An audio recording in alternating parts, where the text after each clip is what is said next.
Hello and welcome back to the channel. We talk horror here. If that's something you enjoy, please consider liking and subscribing.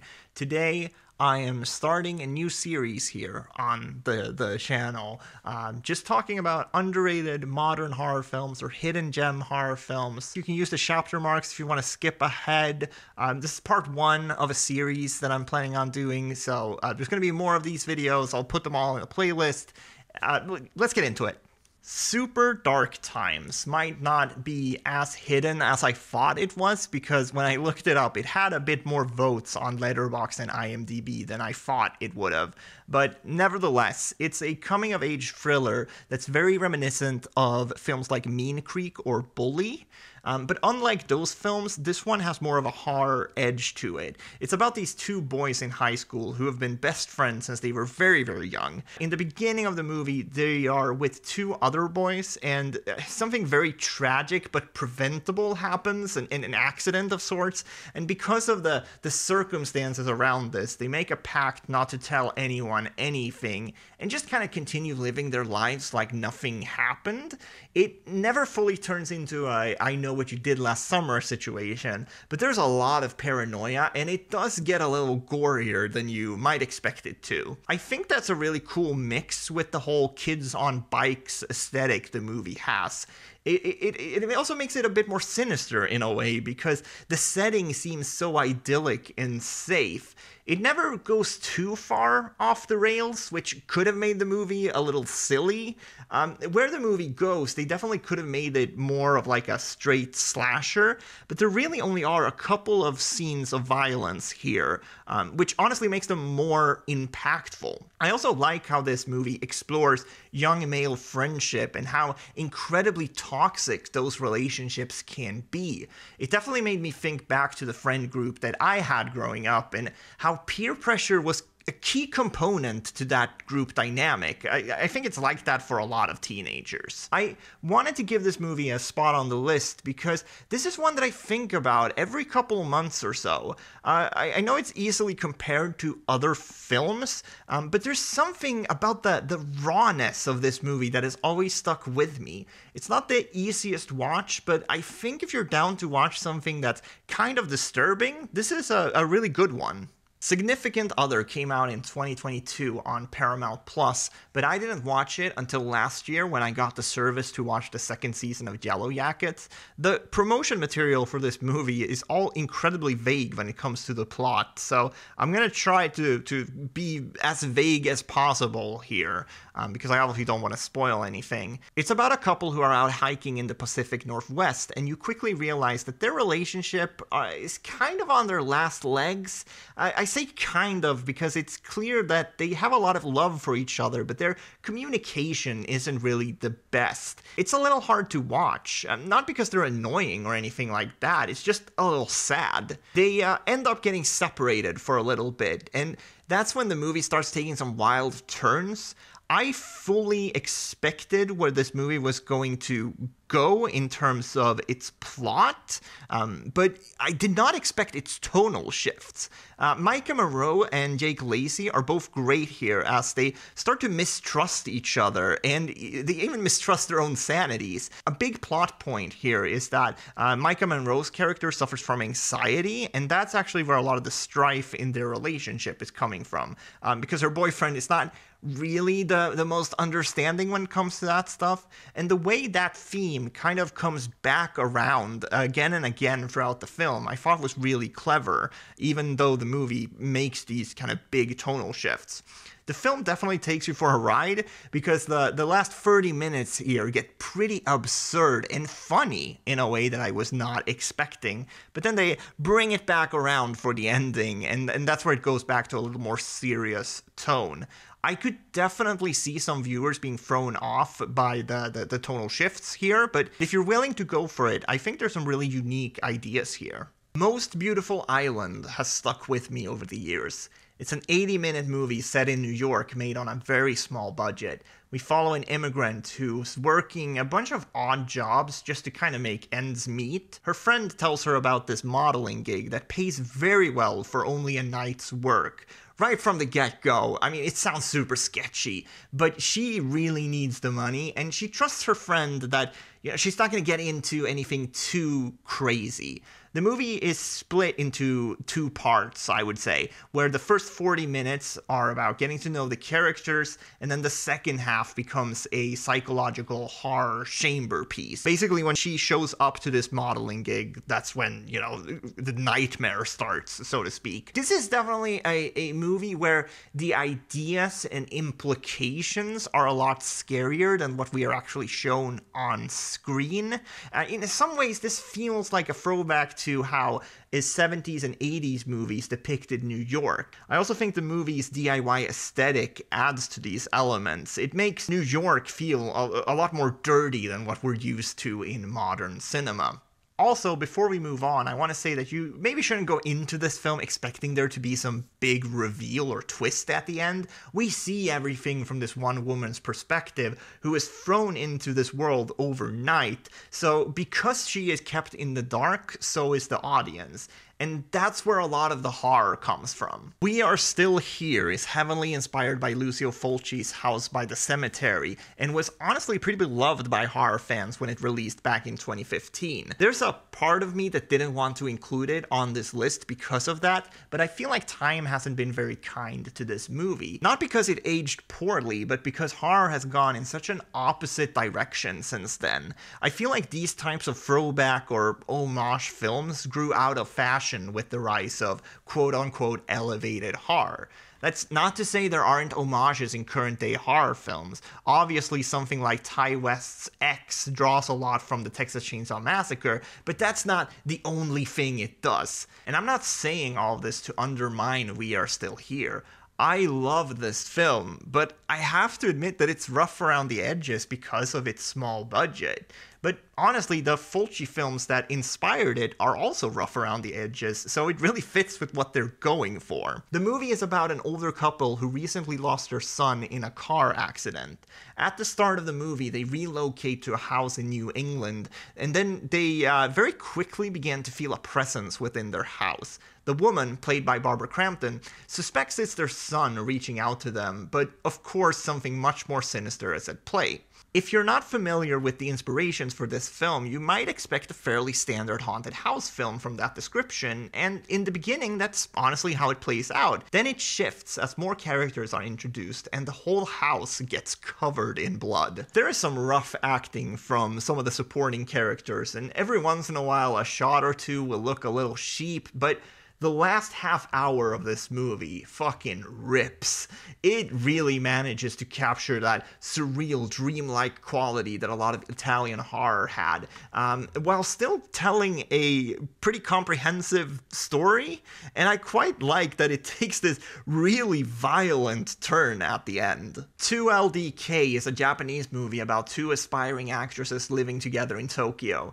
At the start of the movie, they already don't like each other, and once they find out that they are both up for the same role, tensions grow to an all-time high. The whole movie is them sitting in this apartment waiting for a call from a casting director, which doesn't sound all too exciting on paper, but trust me, it is. Small arguments about roommate etiquette quickly blossom into all-out war between these two women. It's an absurd movie in a lot of ways, but it never gets too silly for me. There's a point in this movie where, it becomes less about the role that they're competing for and more about screwing each other over. There's a pettiness here to these characters that I really enjoyed. They could have easily written one of them to be the protagonist and the other the antagonist, but they don't really do that. They are both equally awful to each other. So even when the movie gets pretty nasty and violent, you never feel too bad about it. This came out back in 2003, so I know I might be pushing it a little by calling it a modern movie for some, but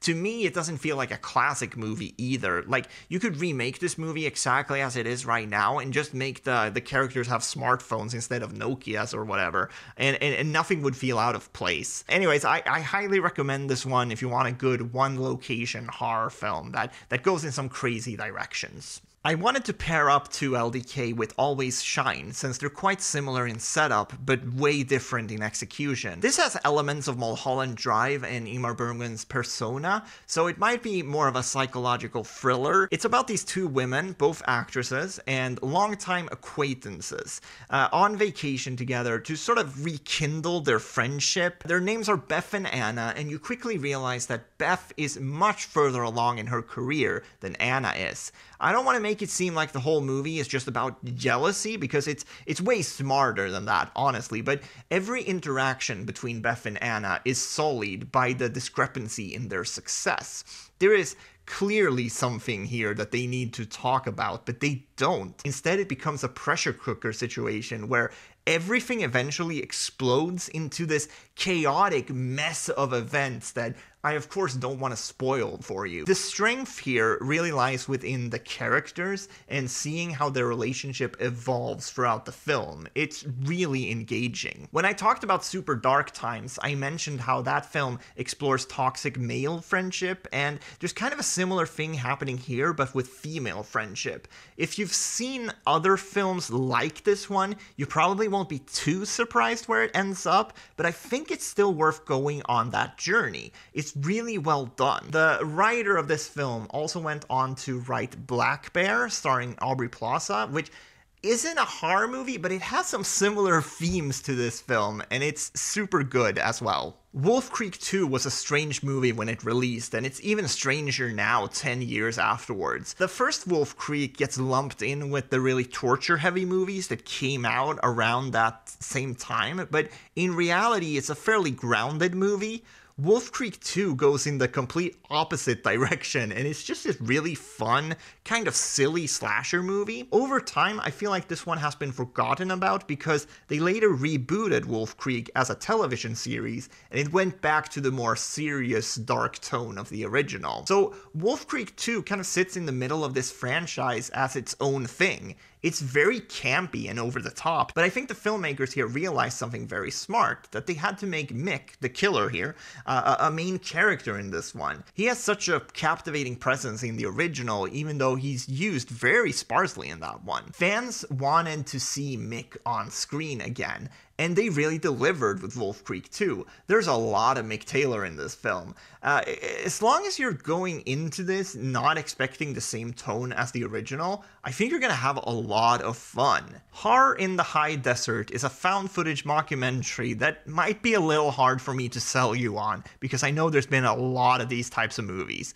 but this is a really good one. A couple of months back, I did a big long video where I ranked every found footage horror film I've ever seen. I watched a lot of found footage in preparation for that video, and the one that has stuck with me the most is this film. It's a mockumentary with found footage elements, and it's honestly quite sad. The story follows a hiker who's gone missing in the Nevada desert, and his friends and families are trying to piece together what happened. It's not quite as sharp as Lake Mungo, but it has a bit of that vibe as it delves into the grief of losing a loved one a bit more than horror films usually do, if that makes sense. If you hate found footage, this is not going to win you over, but if you're like me and enjoy this stuff, I think there's a lot to like here. If I could spoil the film for you, I would go on and on about how great the third act is, but I don't know, I feel like this movie gets a lot of things right about found footage that most other films like this get wrong. The one example I could give without actually spoiling the film is how likable the main character is. So many found footage movies have absolute douchebags behind the camera, and this guy is just very wholesome, and it ultimately adds to the dread because you know that whatever happened to him was probably not very good. There was a sequel released to this last year, which I thought was alright, but the first one is definitely my favorite. It's a very simple movie, and that's what works about it. I think the sequel gets a little too convoluted for its own good, but it still has some good found footage sequences. The beta test is co-directed by Jim Cummings and P.G. McCabe, and also stars the two of them. If you haven't checked out the other two movies directed by Jim Cummings, Thunder Road and The Wolf of Snow Hollow, I highly recommend those as well. These 3 films are all cut from the same cloth. Jim Cummings stars as the lead in all of them, and they're dark comedies with him spiraling out of control as the movie progresses. In short, the beta test is about a man whose life gets thrown upside down after he cheats on his partner in an anonymous sexual encounter. Slowly but surely, he realizes that someone is playing a potentially deadly game with him. I quite enjoyed the mystery of this movie, and I thought where it ended was pretty clever. The main attraction here, though, is Jim Cummings, because he's so damn good in roles like these. This is definitely him at his most unlikable, but it's also quite an endearing performance. I've also always really enjoyed movies about conspiracies, and this one definitely taps into some of that. I'm really excited to see what the people behind this movie do next, because so far they're free for free. Cold Prey is a 2006 Norwegian slasher film set in an abandoned hotel up in the snowy mountains. A group of friends end up taking refuge there after one of them breaks their leg while snowboarding. I like the setup here because it starts out with them, battling this harsh climate and, of course, trying to fix this guy's leg. And then, once they get settled into the hotel, they, of course, realize that they are not alone. What I like so much about this film is that it harkens back to slasher films of the 80s, but it's also not afraid to take its time. We get to know these characters pretty well before they start dying off, because they go through a lot even before the slasher is introduced. I feel like after Scream came out and amped up the whodunit aspects of these types of films, that became the template for a good long while. Cold Prey sort of breaks that mold and instead just introduces a big burly guy who likes to kill people halfway through. The simplicity here is really what works for me. I think it works in the movie's favor because the characters don't have to spend a lot of time, mistrusting or accusing each other. Instead, they just kind of feel like an actual friend group that are trying to look out for each other. Don't get me wrong, they're definitely still archetypes, and some of them are a bit obnoxious, but I like that they are in survival mode straight from the get-go, even before the movie turns into a slasher. And when it does, it's really satisfying. The thing that has kept me coming back to this film over the years is how well directed it is. They make great use of the location and climate. There's obviously some inspiration taken from The Shining here, but in those regards, that's not a bad inspiration to have. Cold Prey was a fairly big success here in Scandinavia, and it actually spawned 2 more movies, Cold Prey 2 and 3. The second one is a sequel, which is pretty good. It goes a little more in an outlandish and sort of over-the-top direction, but it's really fun. The third and last film is a prequel that had a lot of potential, but ultimately it fell short for me. But I definitely recommend the first 2. And that does it for this time. Please tell me if you've seen any of these movies. Please tell me if there's any underrated films I should include in the future, if there's something that you think I should see, constructive criticism, whatever. I'm so thankful that people are actually tuning into this channel, and I've been getting so many positive comments lately. It's really quite heartwarming.